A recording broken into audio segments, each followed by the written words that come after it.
Hello साथियों, स्वागत है आपका हमारे चैनल पर। आज हम आपके लिए लेकर आए हैं बाल विकास, गणित, पर्यावरण और हिंदी के सभी प्रश्नों के सही सही उत्तर। साथियों, ये सीटेट का फर्स्ट पेपर है। इसमें आपको इन चारों विषय के सभी प्रश्नों के सही सही उत्तर दिए जाएंगे। आज सबसे पहले शुरुआत करते हैं बाल विकास एवं शिक्षा शास्त्र से। आपकी आज का पहला प्रश्न है,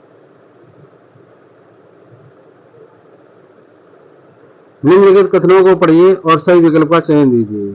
प्रश्न है आपका, शिक्षार्थियों के बीच समालोचन चिंतन को सुगम बनाने के लिए शिक्षकों को उन्हें विविध परिस्थितियों और विभिन्न दृष्टिकोणों से अवगत कराना चाहिए।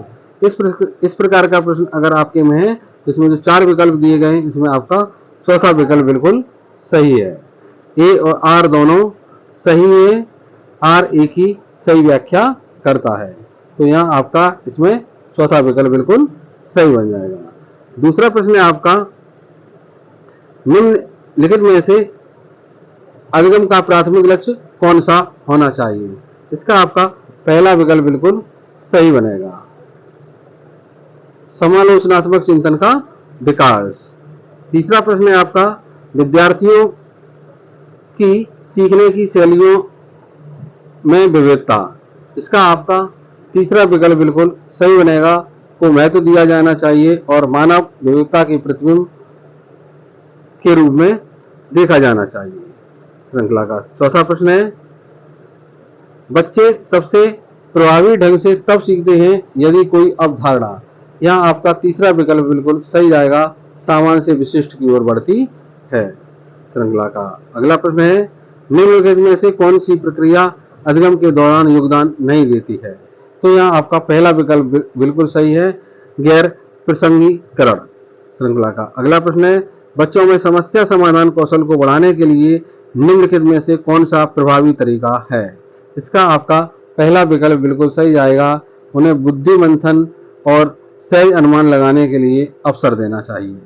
श्रृंखला का अगला प्रश्न है, अनुभवात्मक अधिगम किस पर बल देता है। यहाँ आपका दूसरा विकल्प बिल्कुल सही होगा, आलोचनात्मक प्रतिबिंबन के महत्व पर। श्रृंखला का अगला प्रश्न है, निम्नलिखित कथनों को पढ़िए और सही विकल्प का चयन कीजिए। अब कथन ए है, शिक्षकों को सार्थक वातावरण बनाना चाहिए जिसमें सभी बच्चों की सक्रिय भागीदारी और संलग्नता हो।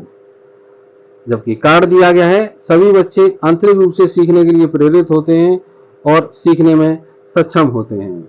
ये चार विकल्प दिए गए हैं, इसमें आपका चौथा विकल्प बिल्कुल सही है। ए और आर दोनों सही है, आर ए की सही व्याख्या है।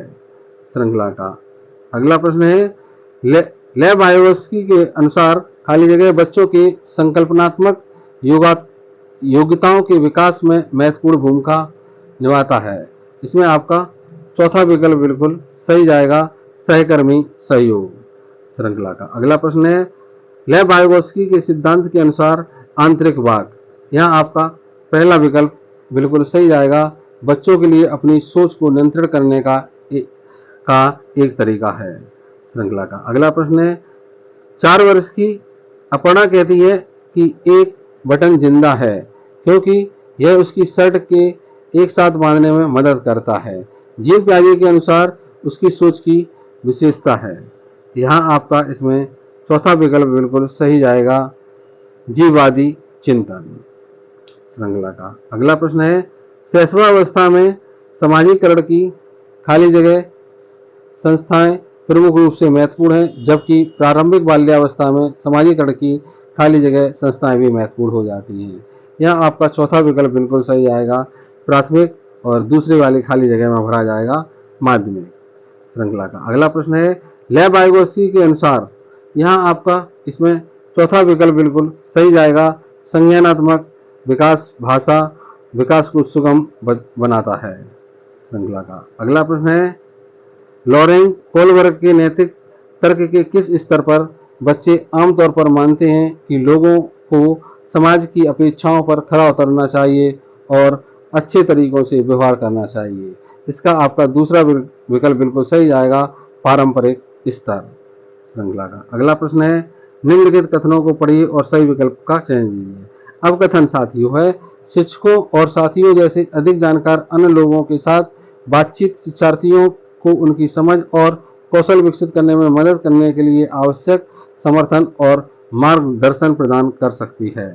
कारण दिया गया है, सामाजिक संपर्क सीखने और विकास का एक प्रमुख घटक है। यहाँ आपके विकल्प दिए गए हैं, इसमें आपका चौथा विकल्प बिल्कुल सही जाएगा। ए और आर दोनों सही हैं, आर ए की सही व्याख्या है श्रृंखला का। अगला प्रश्न है, अधिगम के लिए आंकलन का मुख्य लक्षण क्या है? इसमें आपका दूसरा विकल्प बिल्कुल सही जाएगा। विद्यार्थियों को प्रतिपुष्टि प्रदान करना जिसका उपयोग उनके अधिगम में सुधार के लिए किया जा सकता है श्रृंखला का। अगला प्रश्न बनता है, किस आयु में बच्चे शब्दों के खेल में शामिल हो सकते हैं और ऐसे चुटकुलों और पहेलियों को पसंद कर सकते हैं जिनमें शब्दों का खेल शामिल हो? यहाँ आपका पहला विकल्प बिल्कुल सही बनेगा, 7 वर्ष। 7 वर्ष के बच्चे श्रृंखला का। अगला प्रश्न है, कैरल गिलिगन ने कोलबर्ग के नैतिक विकास के सिद्धांत की आलोचना की। इसका आपका चौथा विकल्प बिल्कुल सही जाएगा, नारीवादी दृष्टिकोण से श्रृंखला का। अगला प्रश्न है, जीन पियाजे के अनुसार पूर्व सक्रियात्मक चिंतन की मुख्य विशेषताओं में से एक फिर खाली जगह है जो किसी स्थिति के एक पहलू पर ध्यान केंद्रित करने और दूसरे की अपेक्षा करने की प्रवृत्ति को संदर्भित करता है। इसमें आपका चौथा विकल्प बिल्कुल सही जाएगा, केंद्रीय श्रृंखला का। अगला प्रश्न है, प्रतिभाशाली बच्चों को शिक्षित करने का उपागम जो उन्हें असामान्य रूप से तीव्र गति से पाठ्यचर्या के माध्यम से आगे बढ़ाता है क्या कहलाता है? यहाँ आपका दूसरा विकल्प बिल्कुल सही होगा, त्वरण यानी कि गतिवर्धन श्रृंखला का। अगला प्रश्न है, डिस्ग्राफिया। इसमें आपका दूसरा विकल्प बिल्कुल सही जाएगा, एक तंत्रिकीय विकार जिसकी विशेषता अक्षरों और आकारों को बनाने में कठिनाई है श्रृंखला का। अगला प्रश्न है, शिक्षक जो समावेशी कक्षाओं की दिशा में काम कर रहे हैं उन्हें चाहिए वे। ये 4 विकल्प दिए गए हैं, इनमें से आपका चौथा विकल्प बिल्कुल सही जाएगा। इन्हें हम क्रम से लगाएंगे तो पहला, दूसरा और तीसरा सही है, जबकि चौथा इसमें से गलत दिया गया, तो केवल 3 विकल्प हमारे सही होंगे, पहला, दूसरा और तीसरा। तो यहाँ आपका चौथा विकल्प सही हो जाएगा श्रृंखला का। अगला प्रश्न है, हार्वर्ड गार्डन के अनुसार एक दर्शन शास्त्री के पास खाली जगह प्रकार की बुद्धि और मूर्तिकार के पास फिर खाली जगह दी गई प्रकार की बुद्धि की मात्रा अधिक होती है। इसमें आपका दूसरा विकल्प बिल्कुल सही होगा, अंत्य व्यक्ति और दिक स्थान श्रृंखला का। अगला प्रश्न है, निम्नलिखित में से स्वलीनता वाले विद्यार्थियों की विशिष्ट विशेषता कौन सी है? इसमें आपका दूसरा विकल्प बिल्कुल सही बनेगा, बार बार दोहराव और आवर्ती व्यवहार श्रृंखला का। अगला प्रश्न है, निम्नलिखित में से कौन सा स्थूल गतिक कौशल है? यहाँ आपका इसमें से चौथा विकल्प बिल्कुल सही बनेगा, तैरना। तैरना स्थूल गतिक कौशल है श्रृंखला का। अगला प्रश्न है, भौतिक वृद्धि और विकास के खाली जगह और फिर खाली जगह सिद्धांतों का पालन करते हैं। तो यहाँ आपका इसमें चौथा विकल्प बिल्कुल सही जाएगा, शीर्षगामी यानी कि अवरोही और समीपस्थ यानी कि आंतरिक से बाहरी श्रृंखला का। अगला प्रश्न है, प्रारंभिक बाल्यावस्था में वृद्धि, खाली जगह और सोच। इस प्रकार का अगर साथियों आपके में प्रश्न बनता है तो इसमें आपका चौथा विकल्प बिल्कुल सही जाएगा। जी हाँ, इसमें आपका चौथा विकल्प बिल्कुल सही जाएगा, स्थिर है और कुछ हद तक आत्मकेंद्रित और धीमी तर्क श्रृंखला का। अगला प्रश्न है, निम्नलिखित में से कौन सा एक ऐसे प्रश्न का उदाहरण है जिसमें विद्यार्थी को अपनी सोच पर विचार करने की आवश्यकता होती है? साथियों, इस प्रकार का प्रश्न है तो उसमें आपका पहला विकल्प बिल्कुल सही जाएगी, कक्षा की शुरुआत से क्रियाओं के उपयोग के बारे में आपकी समझ कैसे बदली है श्रृंखला का। अगला प्रश्न है, निम्नलिखित में से कौन सा विफलता के लिए आंतरिक आरोपण का एक उदाहरण है? इसमें आपका चौथा विकल्प बिल्कुल सही जाएगा, मैं परीक्षा में फेल हो गया क्योंकि मैंने पर्याप्त पढ़ाई नहीं की। बाल विकास का ये अंतिम प्रश्न है, निम्नलिखित कथनों को पढ़िए और सही विकल्प का चयन कीजिए। अब कथन एक दिया गया है, बहुत कम उम्र में दुनिया भर में अधिकांश संस्कृतियों में लड़कियां गुड़िया को खेलने के रूप में चुनती हैं, जबकि लड़के कारों के साथ खेलना पसंद करते हैं।